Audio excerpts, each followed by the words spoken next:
Hello everybody, hello YouTube, hello art history enthusiasts and visual culture aficionados. It's me again, Miss M, and I'm back with yet another video. And this time I just wanted to have a cup of coffee with you because I need one. I need a cup of coffee. I need a cup of something. I say this a lot, but I guess I say it a lot because it's true. I'm tired. I'm tired. And I'm going to be even more tired. My workload is going to get insane pretty soon. But I still wanted to check in and do a coffee break and talk about, like, the videos that I've got upcoming, the stuff that I've got cooking in my, my crock pot. You know, things that I want to do, things that I want to talk about, subjects, issues, and so on and so forth. So, as you can see, we're always starting out at my homepage, The Object of Art on YouTube. I always want you to know that you are absolutely in the right place when you start out these videos. So here we are. These are my latest as of right now. By the time you see this video, they might not be my latest. So never mind what you see in between now and then. But like I said, I need a cup of coffee. I need a cup of coffee real bad. And here's one of my favorite pictures right now. Lurch and Morticia in the kitchen. Obviously working on some kind of beverages. Good heavens. And that's what I kind of want you to have a picture of. This is going to be my thumbnail for this video. But like I said, I've been working on a lot of stuff. I've been working on another Shining video is coming up. I promise. Another Shining video is coming up. And probably another Exorcist video, because again, I've been communicating with Exorcist reviews, and that guy is just too much. He's just an amazing wealth of information, and you know, when he mentions something in the movie, and I get to thinking about all kinds of other possible things that might be going on. So I've got some stuff. I've got some stuff cooking. I've just had an idea this evening about it, and I can't wait to do the video. But I've got a lot of other videos that I want to do. I want to keep going with Erica. I don't know how that's going to work, but I'm going to do it. I want to keep going with The Exorcist. This is my latest one as of right now at 23 minutes ago. Art, Wealth, Truth, and Fraud. The paywall thickens. I hope you enjoy it. I really do, because I work hard on these. Again, I'm not organized. I don't have any notes. I don't write a script. I'm just talking. That's it. I'm just talking. We're just, just bullshitting with me and my whoever it is that's watching this. And once again, let me get the church announcements out the way. If you're a returning viewer, thank you for coming back. If you're a new viewer, thank you for taking a chance and clicking on one of my videos. I hope you enjoy it.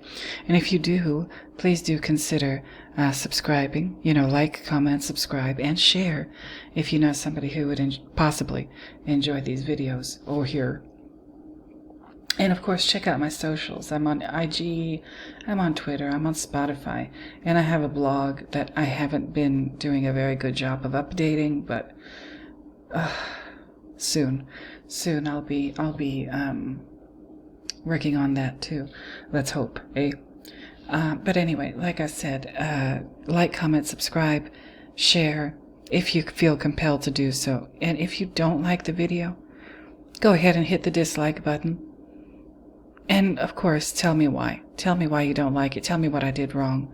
That's what I'd like to know. Anyway, here we go. Let's keep it going. The Shining.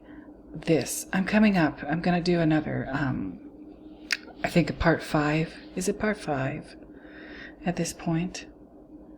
Where is she? And that video has gotten a lot of views to part 4. Yeah, I need to do another one. Part 4. This is it. 158 views for my channel. That is a miracle. So thank you, all of you who've been watching this. That can't be just me, like, watching it periodically. No, not 158 times. I don't have that kind of time. But thank you. So I'm coming up with Understanding the Shining Part 5. And in the course of my readings and research and whatever, I already showed you the ice cream website, I think, in one of my coffee videos, or maybe even in the Understanding the Shining video. Don't remember anymore.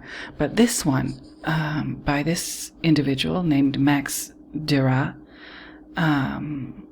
this is a very interesting video.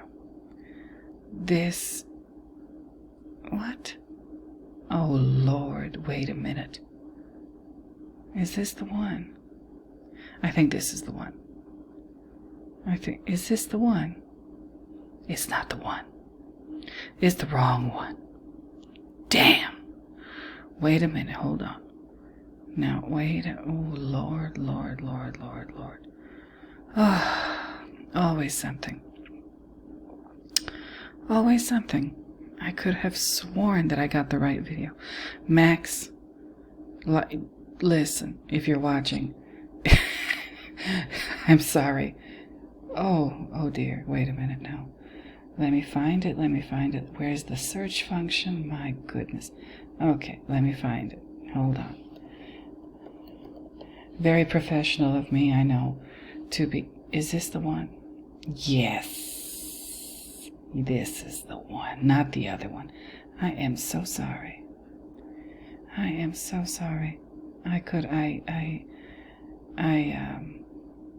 it is. So this is the one, not this one. But you know what? I'll leave it up because it talks about this book. So this is the one, Max Dira's video about The Shining, how a red book could explain everything. And please do watch this video. He does a really awesome job. He seems like a nice person, at least based on his voice in a video. And he talks about this red book here, right here on Stuart Ullman's desk, the one that I think is a pimp. And he, I'm not letting go of that theory. I think that Stuart Ullman is a pimp, and Bill Watson is probably, he has this annoyed look on his face during this interview scene, like he's real cheesed about something. He's probably Stuart Ullman's, like, sidekick or assistant or whatever, and he's got to, like, clean up messes in a hotel that I believe is a brothel. Can you imagine that job? No wonder his face looks so sour. Bill Watson's face. Anyway, excuse me, I'm having too much fun with this. But anyway, so Max Dira's video is about the possibility that the presence of this red book has to do with Carl Jung's red book, and how this, Jungian psychology has to do with exploring archetypes. And I thought I was going to be more articulate about this, but I guess not. And how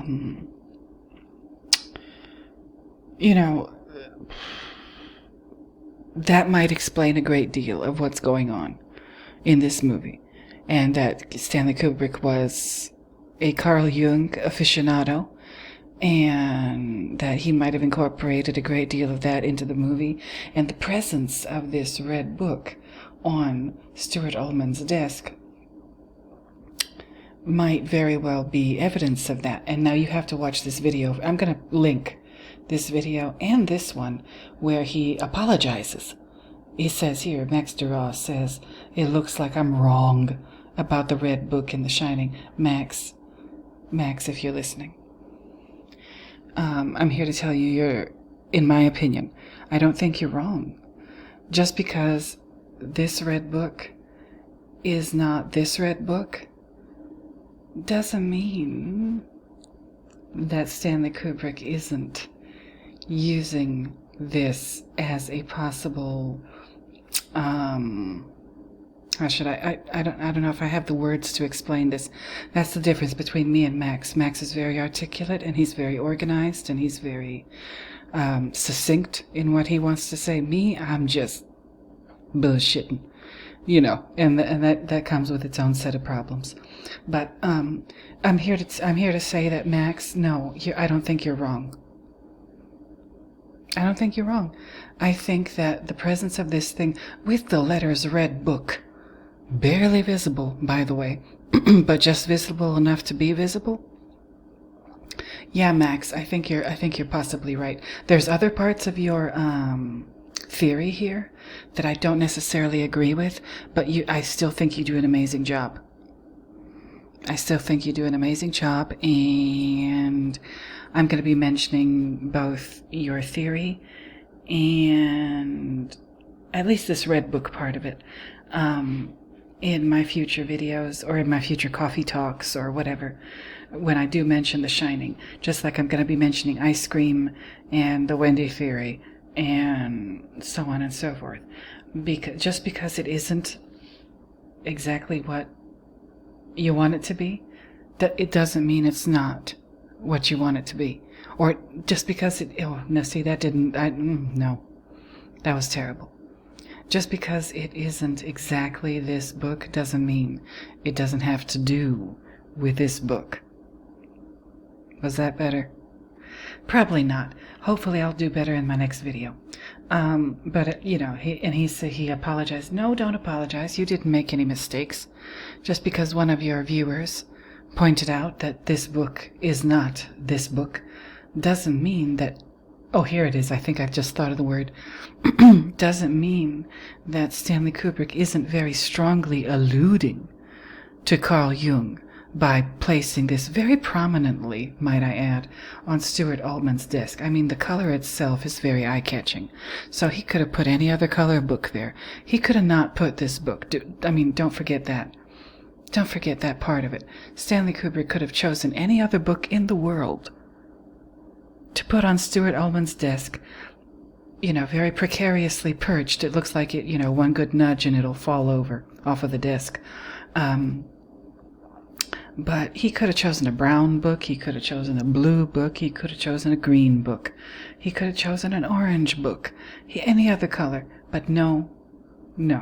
Stanley Kubrick chose a red book. And if it's a hotel manual, all right, so be it. But it's still a red book that happens to be titled The Red Book. Listen. What I've said in previous videos regarding this, my Cult of the Shining video and whatever, it doesn't have to make sense. Why do people always think that everything has to make sense in order to be in play? Or valid, or whatever words you want to use. I mean, it does make sense, but not in the way that you want it to. Just like many things in life. Alright? It does make sense. Eventually and ultimately, but not the way that you can't make it make sense the way that you want it to make sense. It makes sense the way it makes sense. Just the key is, just like looking at any other work of art, you got to pick up on clues. You got to analyze it, and the first step to analyzing something is staring at it for a very long time. That's the first step to analyzing a work of art. Look at it. Don't think about it. Just look at it and observe and make note of all of the things that you see. People, trees, buildings, cars, animals, shapes, colors, lines, etc., and so on and so forth. So that's what I have to say about that. So Max, I think you're being a little too hard on yourself. Don't listen to that commenter. Even if they're right, they're still not right. Okay, let's go. My next topic. Esquire. Yeah. The Anna Delvey. I want to do a video about this one so badly. She went to prison. She's a con artist. And from prison, she somehow managed to set up an art show. And art, I don't know where I was. Why didn't I hear about this as it was happening? I guess because I'm, again, busy like hell. But I'm gonna look into this. I'm gonna look into some of these articles. This is another fraudster. This is another con artist and trickster. And she had a lot of people fooled. Now she's finally, from what I can ascertain, she's behind bars. But that didn't stop her from putting on a freaking art show. Anna Delvey calls into her art show's opening from prison. Listen, if you've been following this story, or if you know a little bit about this character, this Anna Delvey character, yeah, I mean, I know the official story about this woman. She's a con artist, and the way she executed her con artistry. But listen, some don't make sense. Some don't make sense. Some don't make sense. Some don't make sense. So I'm going to be doing, hopefully, a true crime art video about this character. Not, and of course I'm going to be covering this ridiculous art show. Or maybe it's not so ridiculous. Maybe this is her way of saying what's really going on. I think, just like Inigo Philbrick, and the chaos surrounding him. And by the way, viewers, listeners, whatever you are, I'm happy you're here. Whoever you are, whatever you are.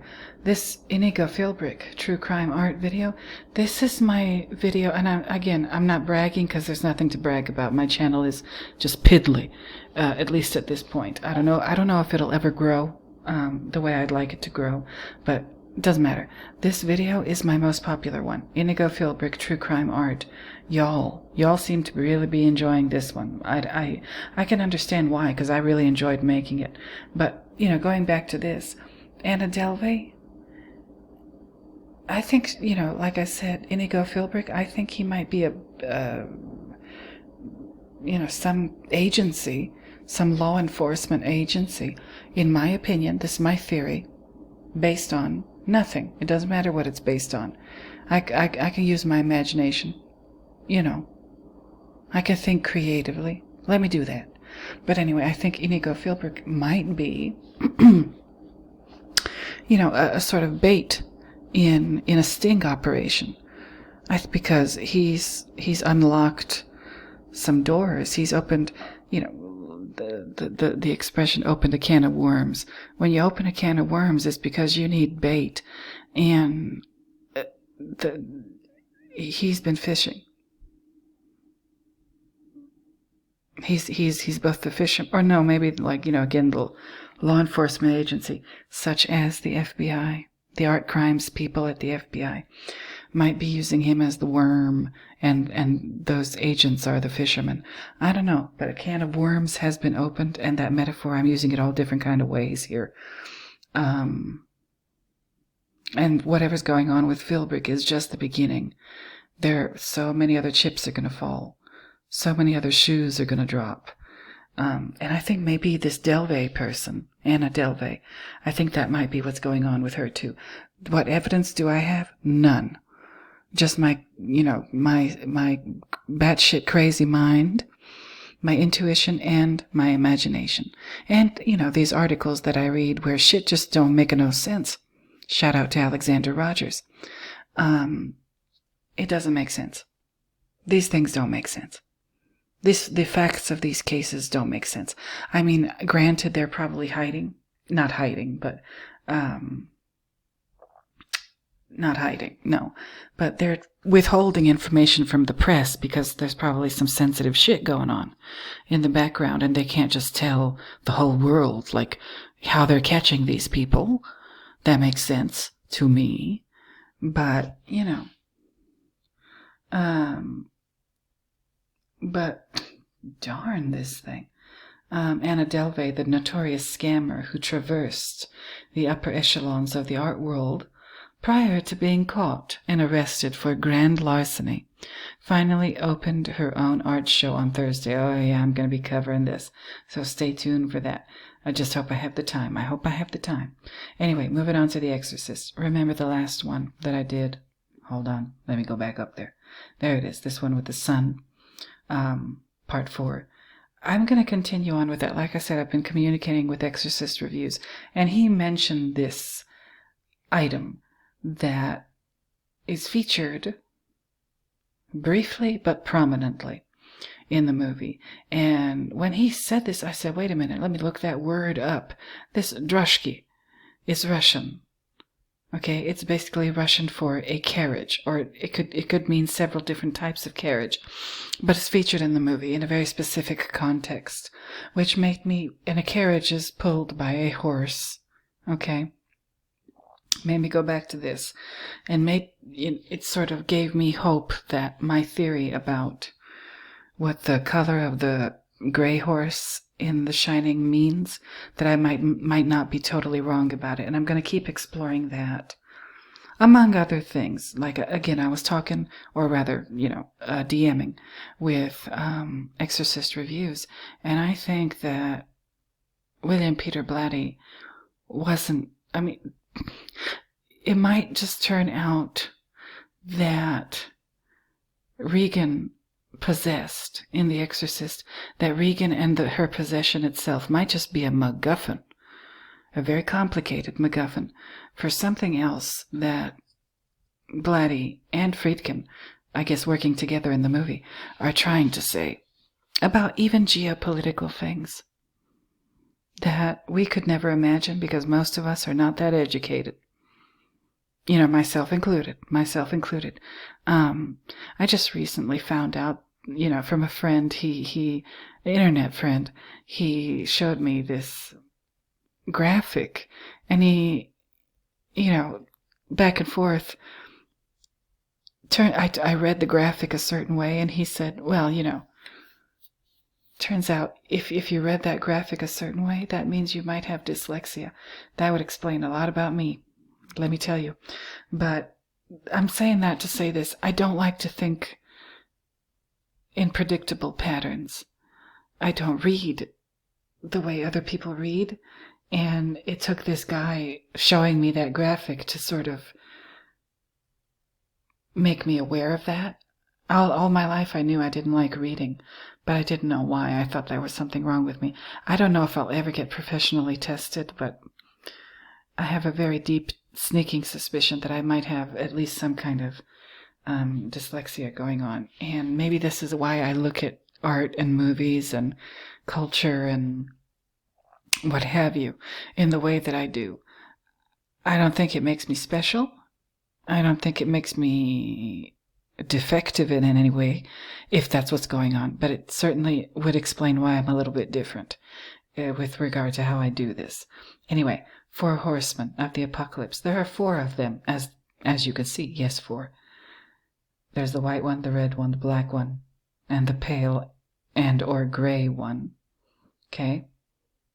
We're going to get into that again. Something is going on. Something is going on that has to do that Friedkin and, no, not Friedkin, Blatty are using these colored horses.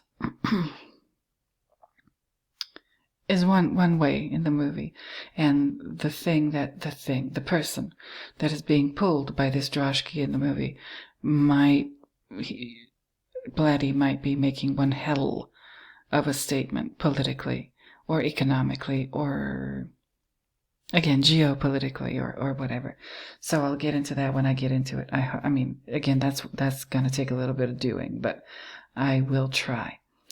Last but not least, I'm going to talk about this. I already did a video about this, and my computer just said, no, you don't.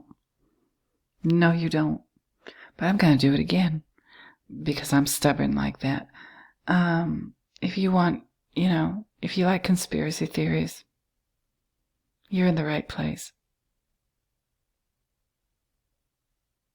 You sure are. And not bad conspiracy theories. I actually like Joe Biden. So don't worry. I actually like the Pope too. So I can do that. I can do both of those at the same time. Joe Biden and the Pope seem to like each other. I think Joe Biden is an interesting character. I think his son, Hunter, is a very interesting character. That's hence my reviews of his paintings. So stay tuned for this. You might be surprised at where I go and what I do with this. I don't know whether or not you should take me seriously. I don't know whether or not I take myself seriously. But it's going to be fun. Anyway, anything else I want to talk about? oh, for this coffee break or after this coffee break. I don't know. I just don't know. I'm hoping I covered everything that I want to talk about. Again, you subscribers, thank you so much for subscribing. If you're a new viewer, thank you so much for being a new viewer. Like, comment, subscribe, if you feel compelled to do so. If you feel it's a right thing for you to do, then go ahead and do it. If you don't like my video, if you just want to hate watch my videos, that's fine. That is fine. But please hit the dislike button and tell me what I did wrong. I say this a couple times in every video, and I mean it every single time. Yes, tell me what I did wrong so I can be better, so you can enjoy my videos. So anyway, I thought this video was going to be a lot longer. I really, really, really anticipated that the video would be like an hour long. Thankfully, it's not. Just took a sip of coffee. Thankfully, it's not. And I'm kind of learning how to keep things less tedious. So, that's progress, I guess. So anyway, once again, thank you. I appreciate anybody watching my videos very, very, very much. And like I said, please do consider following me on my socials. I'm having a great deal of fun there. And let me go back to Morticia and Lurch, because it's just such a cute image. So you guys, again, I'll try to do the art talk videos every day. 15 minutes, yeah, I think I can do that. In addition to all these other projects that I want to work on with these videos and whatever. So, again, let me know if you have any ideas, or if you want to counter anything that I've said in the comments. Please try to be respectful. But you can be harsh but respectful. You sure can. I like constructive criticism. So you guys, until the next time that I find yet another reason to talk at you, I'm going to go ahead and bid you bye-bye. So, bye-bye, everybody.